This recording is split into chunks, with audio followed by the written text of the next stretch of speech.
Hi అండి. నేనైతే వంకాయలు, పల్లీలు, రోటి పచ్చడి అయితే చేస్తున్నానండి.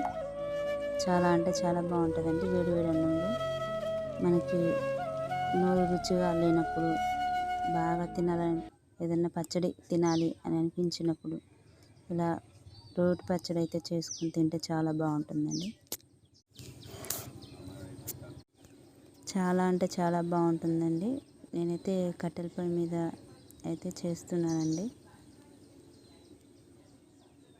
ఒక టమాటా, కొద్ది కొత్తిమీర, చిటికెడు చింతపండు అయితే వేసానండి టేస్ట్ కోసం. ఎలా ఉందో చూసి చెప్పండి.